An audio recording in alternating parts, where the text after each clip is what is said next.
அனைவருக்கும் வணக்கம். இந்த வீடியோவில் நம்ம என்ன பார்க்க போறோம் அப்படின்னா, ஒரு முக்கியமான வீடியோ. ஸோ இது எதை பற்றியது அப்படின்னு சொல்லி தம்ப்நெயிலே நீங்கள் கண்டிப்பாக பார்த்துருப்பீங்க. எக்கனாமிக்ஸ் சப்ஜெக்ட் அப்படிங்கிறதுமே எல்லாருக்கும் ஒரு வேகான சப்ஜெக்ட். ரீசெண்ட் டேஸில் அதோட வெயிட்டேஜ் அதிகமாக இருக்குது அப்படின்னு எல்லாருக்கும் தெரியும். ஸோ அந்த ஒரு தயக்கத்தை போக்குறதுக்காக எக்கனாமிக்ஸ் 18 ஹவர்ஸ் லைவ் வந்து நம்ம கண்டினியூவாக எடுக்க போகிறோம். ஸோ இந்த லைவ் யார் யார் எடுக்க போகிறாங்க அப்படின்னா, ஆகாஷ் சாரும் நானும் கம்பைண்டாக இந்த செஷனை வந்து கொண்டு போக போகிறோம். 18 மணி நேரம் லைவ் அப்படிங்கிறது. ஓகே, சில இதில் எப்படி இந்த வீடியோ இது என்னென்ன பார்க்க போகிறோம், இந்த 18 மணி நேரத்துக்கு ஒரு ஷெடியூல் என்ன, டெஸ்ட் என்ன, இந்த சோர்ஸ் வந்து என்ன கிளாஸஸ் எடுப்பீங்க, என்ன டாபிக் கவர் ஆகும், கரண்ட் அஃபேர்ஸ் இருக்கா, அதுக்கப்புறம் எக்கனாமிக் சர்வே ரிப்போர்ட் இருக்கா, கரண்ட் பட்ஜெட் இருக்கா, ஸோ எதை பேஸ் பண்ணி கிளாஸஸ் எடுக்க போகிறீங்க அப்படிங்கிறது மாதிரி நம்ம டீட்டெயிலாக பார்ப்போம். நீங்கள் குரூப் 1க்கு படித்தாலும் சரி, மெயின்ஸுக்கு படித்தாலும் சரி, குரூப் 4க்கு படித்தாலும் சரி, என்ன எக்ஸாம் நீங்கள் படித்தாலுமே 11th 12th எக்கனாமிக்ஸ் அப்படிங்கிறது அதிகபட்சமாக நம்ம அங்கே தான் படிக்க வேண்டியது. அதுக்கப்புறம் சிலபஸ் வைஸ் படிக்க வேண்டியது இருக்குது. ஓகேவா? ஸோ அந்த 11th 12th புக்கை நம்ம என்ன பண்ண போகிறோம் அப்படின்னா, ஒரே நாளில் கிட்டத்தட்ட மேக்ஸிமம் கம்ப்ளீட் பண்ணுறது போகிறோம். ஓகேவா? ஸோ அதை பற்றி தான் ஒரு அவுட்லைன் பார்க்க போகிறோம். ஓகேவா? இது என்னைக்கு சார் நடக்க போகுது அப்படின்னா, ஆகஸ்ட் 8ஆம் தேதி வந்து இந்த லைவ் அப்படிங்கிறது இருக்க போகுது. எப்போ ஸ்டார்ட் பண்ண போகுதுன்னா, மார்னிங் வந்து 4:30க்கு ஸ்டார்ட் பண்ணி நைட் வந்து 11:30க்கு வந்து இந்த செஷன் அப்படிங்கிறது கம்ப்ளீட் ஆக போகுது. ஓகேவா? ஸோ இது அடுத்தடுத்துமே என்னென்ன பார்க்க போகிறோம், அதுக்கப்புறம் அந்த எக்கனாமிக்ஸ் கரண்ட் அஃபேர்ஸ் நம்ம எப்படி படிக்க போகிறோம், ஸோ அதுக்கு தனியாக ஒரு குரூப் ஓப்பன் பண்ணலான்னு சார்ட்ட கேட்டிருக்கு. ஒருவேளை பர்மிஷன் கொடுத்தாலும் தனியாக ஒரு குரூப்பும் நம்ம ஓப்பன் பண்ணிக்கலாம். ஓகேவா? அண்ட் தென் எக்கனாமிக்ஸோட வெயிட்டேஜ் என்ன, டைம் மேனேஜ்மெண்ட் எப்படி பண்ணுறது, இயல்பாகவே ஒரு விஷயத்தை எப்படி படிக்கிறது. ஏன்னா பாதி பேருக்கு ஒரு விஷயத்தை எப்படி படிக்கணும்னு தெரியாது, ரிவிஷன் பண்ணணும்னு தெரியாது, டைம் மேனேஜ்மெண்ட் என்னன்னு தெரியாது. அதை விஷயத்தையும் நம்ம என்ன பண்ணுவோம், இடையில ஸ்டார்டிங்லேயும் நம்ம பார்ப்போம். ஓகேவா?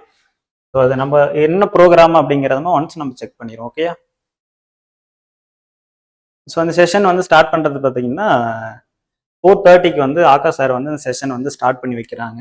ஸோ அடுத்த நிகழ்வாக நம்ம என்ன போகிறோம்னா, இந்த 18 மணி நேரத்தில் நம்ம என்ன பண்ண போகிறோம் அப்படிங்கிற ஒரு அவுட்லைன் வந்து இருக்கும். ஓகேவா? 5 o'clock. அதுக்கப்புறம் எக்கனாமிக்ஸோட சிலபஸ் வந்து என்ன பண்ண போகிறோம் அப்படின்னா எக்ஸ்பிளைன் பண்ண போகிறோம்.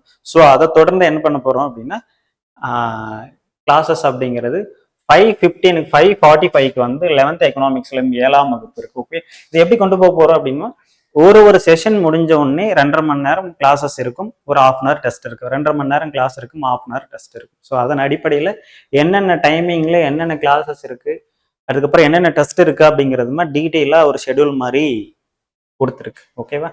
ஒரு அவுட்லைன் மட்டும்தான் இது சொல்றேன். நம்ம டீட்டெயிலாக என்ன பண்ணுவோம் செஷன்ல நம்ம பார்ப்போம். ஓகேவா? சார் தான் தொடங்கி வைக்க போறாங்க. சாரும் சில டாபிக்ஸ் எடுப்பாங்க. அதுக்கப்புறம் 11:30க்கு சார் வந்து இதை என் பண்ணி வைப்பாங்க. ஓகே, இதுல இருந்து என்ன விஷயங்கள் லேர்ன் பண்ணோம் அப்படிங்கிறதையும் சார் லைவ்ல டிஸ்கஸ் பண்ணுவாங்க. ஓகே, ஸோ இது நெக்ஸ்ட் என்ன சார் இதுல நம்ம பார்க்க போறோம் அப்படின்னா, 11th 12th இருக்கிற எக்கனாமிக்ஸ் நம்ம பார்க்க போறோம். சிலபஸ்ல உள்ள பாடங்கள் மட்டும், கண்ணா பெண்ணான்னு எல்லாத்தையும் படிக்கக்கூடாது. அப்படியே சிலபஸ்ல உள்ள பாடத்துல எல்லா விஷயத்தையும் படிக்கக்கூடாது. சில டேட்டாஸ்லாம் ரொம்ப பழைய டேஸ், அது தூக்கி தூரப்பட்டு கரண்ட் அப்டேட் தான் அந்த கிளாஸோட ஸ்பெஷல் அப்படிங்கிறது. ஏன்னா எக்கனாமிக்ஸ் ஸ்பெஷல் அப்படிங்கிறது என்ன அப்படின்னா, கரண்ட் அப்டேட்ல ஒரு விஷயத்த படிக்கிறது. நம்ம முழுக்க கரண்ட் அப்டேட்ல தான் அந்த ஒரு விஷயத்தை பார்க்க போறோம். அது மட்டும் இல்லாம ஸ்கூல் புக் டேட்டாவை அப்படியே பார்க்க போறது, அது சார்ந்த எக்ஸ்ட்ரா டேட்டாஸ் நம்ம என்ன பண்ண போறோம் அப்படின்னா பார்க்க போறோம். இப்போ எக்ஸ்ட்ரா டேட்டாஸ்னா என்ன சார் அப்படிங்கிறது ஒரு சாம்பிளுக்கு நான் உங்களுக்கு காட்டுவா. இது வந்து பாத்தீங்கன்னா 11th எக்கனாமிக்ஸ்ல 7வது பாடத்துல இருக்கு. கல்வி அப்படின்னு சொல்லிட்டு இருக்கு, கேரளா ஃபர்ஸ்ட் இடத்துல இருக்கு அப்படின்னு சொல்லிட்டு நம்ம படிப்போம். பட் ரீசெண்டா வந்து கல்வி அறிவில வந்துட்டு முழுவதும் கல்வி அறிவு பெற்ற மாநிலங்கள் அப்படின்னு ஒரு டேட்டாவும், அதிக கல்வி அறிவு பெற்ற மாநிலங்கள் ஒரு டேட்டாவும் இருக்கு. நம்ம அந்த ரெண்டு வேற. ஓகேவா? ஸோ அதை பத்தின டேட்டாஸை நம்ம பார்க்க போறோம். இந்த மாதிரி ஸ்கூல் புக்ல உள்ளது மட்டும் இல்லாம அதை சார்ந்த எக்ஸ்ட்ரா டேட்டாஸ், கரண்ட் அஃபேர்ஸ், இது எல்லாத்தையுமே நம்ம என்ன பண்ண போறோம் அப்படின்னு நம்ம பார்க்க போறோம். சிலபஸ் வைஸில் உள்ள டாபிக்கும் சிலது கவர் ஆகுது. ஃபார் எக்ஸாம்பிள், இப்போ 11th எக்கனாமிக்ஸ்ல 8th லெசன் இருக்கு இல்லையா, சுதந்திரத்திற்கு முன்னும் பின்னும் அப்படின்னு சொல்லிட்டு பாடம் இருக்கும். அதுல 5 ஆண்டு திட்டங்கள் இருக்கு. அப்ப 5 ஆண்டு திட்டங்கள்மா நம்ம இருக்கிறத அதே படிக்க போறது கிடையாது. நம்ம இங்க பாரு, திட்ட காலம் என்ன, தலைவர்கள் என்ன, துணைத் தலைவர்கள் என்ன மாதிரி, இலக்கு என்ன, அடைந்தது என்ன, இதோட திட்டம் நிலை என்ன அப்படிங்கிறதையும், என்ன பின்னணியில 5 ஆண்டு திட்டங்கள் தொடங்கப்படுது, அதோட முக்கியமான நோக்கம் என்ன, முக்கிய அம்சம் என்ன, அதோட சாதனைகள் என்னன்னு சொல்லிட்டு எக்ஸ்ட்ரா டேட்டாஸ் நிறைய விஷயங்கள் நம்ம பார்க்க போறோம். ஸ்கூல் புக்கில் மட்டும் இல்லாம எக்ஸ்ட்ரா டேட்டாவும் பிளஸ் கரண்ட் அஃபேர்ஸ் ரிலேட்டடாகவும் சேர்த்து நம்ம படிக்க போறோம். ஓகேவா? அதுக்கப்புறம் என்னென்ன பிளான் அப்படிங்கிறத தெளிவா சொல்லிடுறேன் சார். 11th நம்மளுக்கு வந்து கவர் ஆகுறது பாத்தீங்க அப்படின்னா, ஒரு 5 பாடம் நம்ம சிலபஸ்ல கவர் ஆகும். 7, 8, 9, 10, 11 5 பாடம் 11th எக்கனாமிக்ஸ்ல நம்ம படிக்கணும். ஓகேவா? ஸோ அப்புறம் 12th ஒரு 3 லெசன், டோட்டலாக எத்தனை லெசன் நம்ம பார்க்க போகிறோம் அப்படின்னா ஒரே நாளில் 8 லெசன் நம்ம என்ன பண்ண போகிறோம், கவர் பண்ணி படிக்க போகிறோம். ஓகேவா? நம்ம சிலபஸில் டோட்டலாக 18 டாபிக் இருக்கு. நம்ம சிலபஸில் எத்தனை டாபிக் இருக்குமோ டோட்டலாக 18 டாபிக் இருக்கு. அந்த 18 டாபிக்ல 10 டாபிக் அந்த 8 லெசனுக்குள்ள கவர் ஆகும். சிலபஸ் வைஸ் நம்ம படிக்க போறோம், ஸ்கூல் புக் வைஸும் நம்ம படிக்க போறோம். ஓகேவா? இப்போ ஆர்பிஐ இருக்கு அப்படின்னா ஆர்பிஐ அப்படியே படிக்க போறது, அதோட ஃபுல் டீட்டெயில் படிப்போம். ஓகே, இப்போ நிதி ஆயோக் இருக்குன்னா நிதி ஆயோட ஃபுல் டீட்டெயில் படிப்போம்.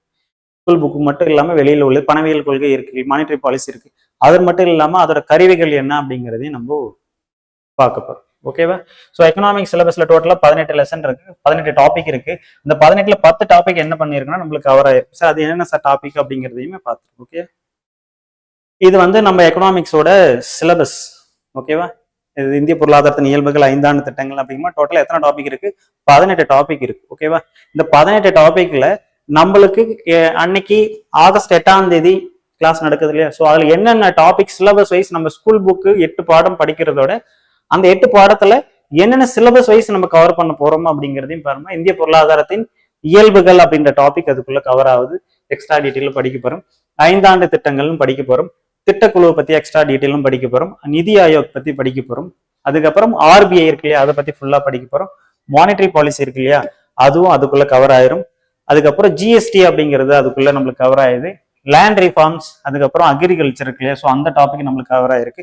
அதுக்கப்புறம் அறிவியல் தொழில்நுட்பத்தோட பயன்பாடுகள் இருக்கு. அறிவியல் தொழில்நுட்பத்தோட பயன்பாடுகள் என்ன படிக்கணும்னா பசுமை புரட்சி 2.0, வெண்மை புரட்சி 2.0. ஸோ அதை பத்தின டீட்டெயில் நம்மளுக்குலாம் பசுமை புரட்சி மட்டும்தான் இருக்காது, எக்ஸ்ட்ரா டீட்டெயில் இருக்கு. அந்த 7 மாவட்டங்கள் என்னென்ன அப்படின்னு டீட்டெயில் இருக்கு, அது எல்லாத்தையும் நம்ம இன்க்ளூட் பண்ணி நம்ம படிக்க போறோம். ஓகே, ஸோ அதுக்கப்புறம் தொழில் வளர்ச்சி இருக்கு இல்லையா, இண்டஸ்ட்ரியல் growthம் அதுக்குள்ள இருக்கு. சமூக பொருளாதார பிரச்சனைகள்ல இந்த எல்லா டாபிக்குமே நம்ம என்ன பண்ண போறோம் அப்படின்னா சிலபஸ் வைஸும் ஸ்கூல் புக் வைஸ் என்ன பண்ணி போறோம், கம்பேர் பண்ணி படிக்க போறோம். ஓகேவா? ஸோ மேல உள்ளது வந்து சிலபஸ்.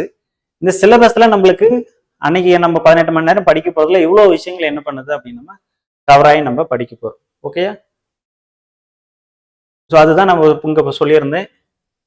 டோட்டலா 18 டாபிக் இருக்கு, அதுல எத்தனை டாபிக் படிக்க போறோம், 10 டாபிக் அன்னைக்கு கம்ப்ளீட் பண்ண போறோம். ஓகேவா? அதுக்கப்புறம் எக்கனாமிக்ஸோட வெயிட்டேஜ் ரீசன்ட் டேஸ்ல குரூப் 1 மெயின்ஸ் ஆகட்டும், group 1 preliminary, group 2 2A mains preliminary, group 4ல அதோட வெயிட்டேஜ் வந்து யாருமே எதிர்பார்க்காத அளவுக்கு ஒரு கம்பேர் டு 2020ல இருந்து இப்போ வரைக்கும் நிறைய சேஞ்சஸ் என்ன பண்றாங்கன்னா கொண்டு வராங்க. அதோட வெயிட்டேஜ் என்ன அப்படிங்கிறதையும் பார்க்க போறோம். சார் அந்த படிக்கிறதுல ஸ்கூல் புக் டேட்டாஸ் கம்ப்ளீட்டா படிப்போம், ஸ்கூல் புக் ரிலேட்டடா அந்த டாபிக் ரிலேட்டடா அவுட் சோர்ஸ் படிப்போம், ஸ்கூல் புக்ல இருக்கிற அந்த கரண்ட் அஃபேர்ஸ் அப்டேட் பண்ணி படிப்போம். இதுக்குள்ளவே ப்ரீவியஸ் இயர் கொஸ்டின் பேப்பரும் உள்ள கொண்டு வந்திருக்கு. அது கூடவே எக்கனாமிக் சர்வே ரிப்போர்ட் இருக்கு இல்லையா, தமிழ்நாடு இந்தியாவோடது, அந்த டீட்டெயில் என்ன பண்ண போறோம் அப்படின்னா உள்ள கொண்டு வந்து நம்ம படிக்க போறோம். ஏன்னா இந்த கிளாஸ் முழுக்க கரண்ட் அஃபேர்ஸ் அப்டேட் பண்ணி தான் இருக்கும் எல்லா டாபிக் ரிலேட்டடா. ஓகேவா? ஸோ அதுக்கப்புறம் இயல்பாவே ஒரு விஷயத்தை எப்படி படிக்கணும், எக்கனாமிக்ஸ்ன்னு கிடையாது, இயல்பாவே ஒரு விஷயத்தை எப்படி படிக்கணும் அப்படிங்கிறதுமா அந்த செஷன் முடியும் போது உங்களுக்கு தெரிஞ்சிருக்கும். அதுக்கப்புறம் ஒரு விஷயத்தை எப்படி ரிவிஷன் பண்ணணும் அப்படிங்கிறத அன்னைக்கு தெரிஞ்சிருக்கும். அதுக்கப்புறம் ஒரு டைம் மேனேஜ்மெண்ட் அப்படிங்கிற ரீசன்ட் டேஸ்ல நம்மளுக்கு பெரிய இஷ்யூவா இருக்காம தானே. ஸோ அந்த விஷயத்த நம்ம எப்படி கொண்டு போக போறோம் அப்படிங்கிறதுமா அந்த செஷன் முடியும் போது இதுக்கான கேள்விக்கெல்லாம் பதில் உங்களுக்கு கண்டிப்பா கிடைச்சிருக்கு. ஓகே, ஸோ இவ்வளவு விஷயங்கள் நம்ம என்ன பண்ணுறோம், ஜஸ்ட் ஒரு அவுட்லைன் மட்டும் தான் காட்டியிருக்கு. இப்போ நம்ம நிறைய நோட்ஸ் இருக்கு. ஓகேவா? கரண்ட் அஃபேர்ஸ் ரிலேட்டடா அவ்வளோ நோட்ஸ், எக்கச்சக்கமான நோட்ஸ் நம்ம அதை என்ன பண்ணுறோமா எடுத்து வச்சிருக்கோம். ஓகேவா? ஸோ இதோட 5 திட்டங்கள் இருக்கு இல்லையா அதோடது, சிறு குறு நிறுவனங்கள் எம்எஸ்எம்இ எல்லாம் நம்ம பார்த்தோம். ஸ்கூல் புக்லமா பழைய டேட்டாஸ் இருக்கு. நம்ம என்ன பண்ணியிருக்கோம், இப்போ ப்ரெசென்ட்ல உள்ள டேட்டாஸ் என்ன பண்றோம் அப்படின்னா 2025 to 26 டேட்டாவை என்ன பண்றோம் அப்படின்னா அப்டேட் பண்ணி நம்ம கொடுத்துருக்கோம். இப்போ எம்எஸ்எம்இல தமிழ்நாடோட நிலை என்ன அப்படிங்கிறதையும் பார்க்க போறோம். ஓகே, ஸோ இந்த மாதிரி நிறைய மோர் அப்டேட்ஸ் என்ன பண்ணோம் அப்படின்னா நம்ம படிக்க போறோம். சில ஷார்ட்கட் விஷயங்களை என்ன பண்ண போறோம், படிக்க போறோம். இப்போ இந்த வெண்மை புரட்சியெல்லாம் நம்ம ஸ்கூல் புக்ல எங்கேயும் கிடையாதுன்னா நம்ம வெண்மை புரட்சி 2.0வையும் 2030 2028 to 29 என்ன இலக்குகள் இருக்குன்றதையும் நம்ம என்ன பண்ண போறோம் அப்படின்னா சேர்த்து படிக்க போறோம். அப்போ முழுக்க கரண்ட் அப்டேட்டை பேஸ் பண்ணி இந்த செஷன் அப்படிங்கிறது இருக்கும். ஓகேவா? நீங்க டிஎன்பிசிக்கு படிக்கிறீங்க அப்படின்னா உங்களோட ஃப்ரெண்ட்ஸ் சர்க்கிளுக்கு இப்படி ஒரு செஷன் இருக்கு அப்படிங்கிறத நீங்க மறக்காம தெரியப்படுத்துங்க. பட் கண்டினியூவா அன்னைக்கு உட்காந்து படிக்க முடியுமா, ஐ மீன் அந்த விஷயத்த பார்க்க முடியுமான்னு தெரியாது. பட் முடிஞ்ச அளவுக்கு லைவ்ல நீங்க செஷன் கவனிக்கும் போதுமா நிறைய டவுட்ஸ் வரும் உங்களுக்கு, அதை ரிப்பீட் பண்ணி நம்மளுக்கு சொல்ற மாதிரி இருக்கும். ஒரு இன்ட்ராக்ஷனோட கிளாஸஸ் இந்த கிளாஸ் அப்படிங்கிறது இருக்க போகுது. ஓகேவா? நம்ம என்ன பண்ணுவோம் அப்படின்னா ஆகஸ்ட் 8ஆம் தேதி காலைல லைவ்ல மீட் பண்ணுவோம். உங்கள் ஃப்ரெண்ட்ஸ் சர்க்கிள் எல்லாருக்கும் தெரியப்படுத்துங்க, கிளாஸ்ல மீட் பண்ணுவோம். தேங்க்யூ.